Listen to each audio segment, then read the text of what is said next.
Hoy la tristeza ha invadido al círculo musical, pues ha dejado un vacío muy difícil de llenar, al que todos le llamamos el rey del timbal. Tito, el rey del timbal.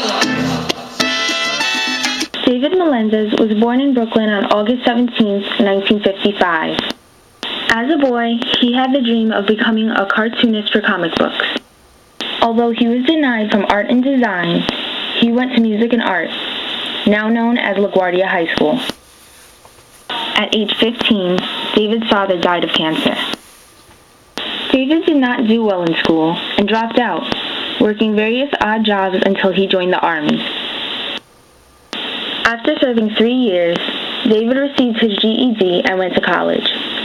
He then became a social studies teacher for the New York City Board of Education.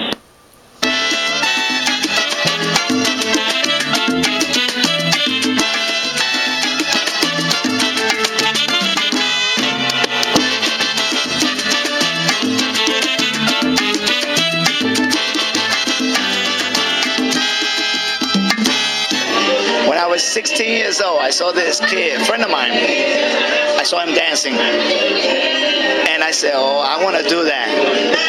And I just mimicked him, and that's how I started. From that point on, it was like, never stop. His love of dance stuck with him throughout the years, and in 1987, at age 32, he began instructing and performing. Eventually, David became a big influence in the salsa community. He has shared the same stage as salsa legends, such as Tito Puente, Gilberto Santa Rosa, Jose Alberto, and many more.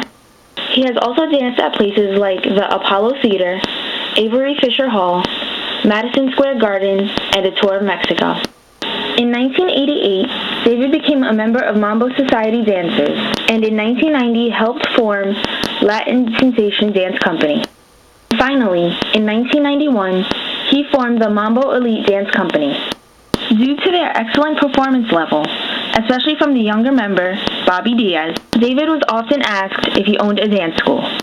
Sadly, the answer was always no, but after much consideration, David founded a dance school for children. Varón humilde y sencillo que su arte cultivó y con amor y cariño a todo el mundo llevó, digna representación de lo que es un caballero, de carácter lisonjero que lo caracterizó. David's dance studio opened in 1992 on Castle Hill Avenue and Starling Avenue with only 6 students. The studio's name derived star from starling and added light with a different spelling. In 1994, David retired from performing and dedicated himself to passing on his love of dance to future generations. My major goal is to fill up as many schools as possible with kids learning how to dance salsa, because the main objective is to have them learn how to dance Latin music, because they're so inundated with that hip hop, the reggae, and the house music that the second, third generation kids don't even know how to speak Spanish. If you play a Latin record, and oh man, cut that out. That's old people's music. Right. You know? And what I do here is I get the kids involved in dance, and what happens is that they begin to enjoy, appreciate the music a lot more. They actually go out and buy records, salsa records, which normally they would not have done. His mission was to keep the youth off the streets, give back to the community, and channel the students' energies into positive skills. From 2001 to 2002, almost 500 students enrolled in the dance studio. However, after 3 years of relocating due to various obstacles, David lost 2/3 of his students in that time period. He was devastated, and at this point just wanted Starlite to survive. Then, in 2004, the owner of Dynamic Dance, a dance studio located in Throg's Neck, offered one of her dance studios to him for a year. Ultimately, she let go of the space and asked David if he would like to take it over. Gladly accepting, Starlite had a new home.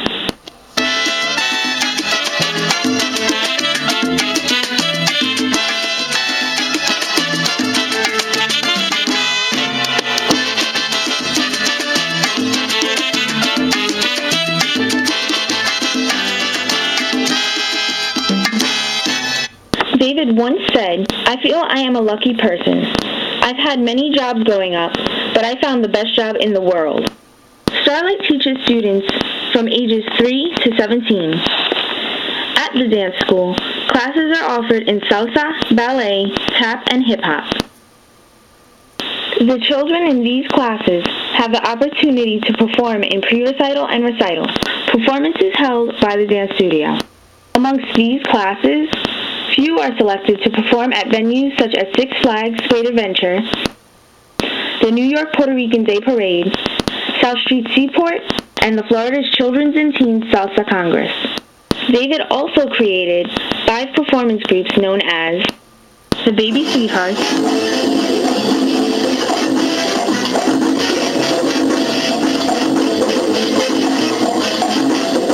and Junior Heartbreak Boys.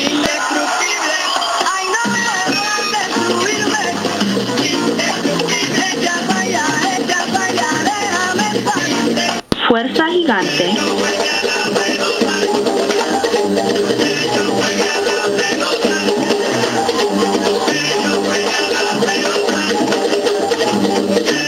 the Sweethearts,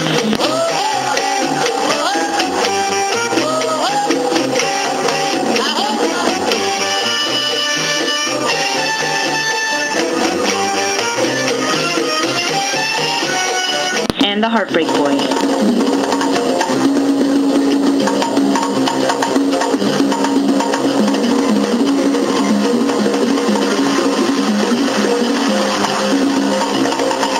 Although these 5 performance groups also perform at the previous venues, they also have the opportunity to perform in salsa congresses all around the world. Congresses are conventions where people throughout the world perform salsa, bachata, and hustle dancing. Anyone could perform at these congresses, ranging from students, professional performance groups, and even world champions.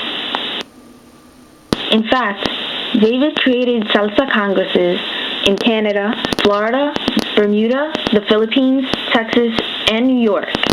Making these congresses was instrumental in building the salsa dancing world, and David played a big role by emceeing for many of them.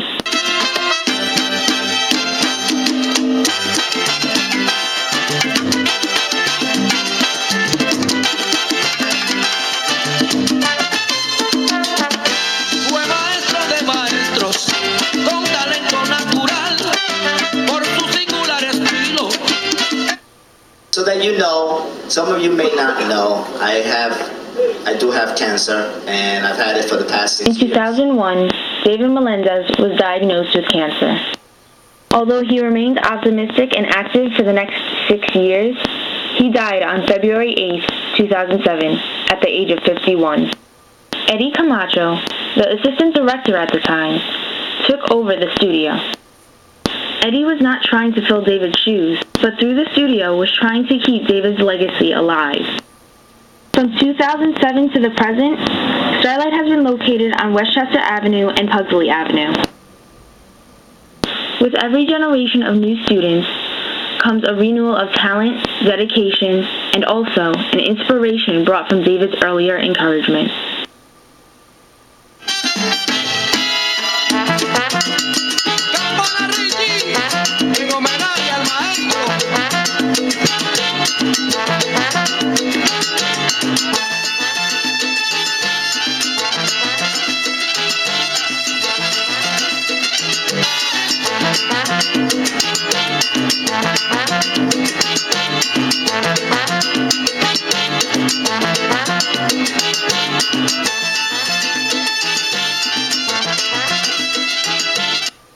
As a student at Starlite for 6 years and a performer for 3, I learned discipline, perseverance, teamwork, and a love of salsa.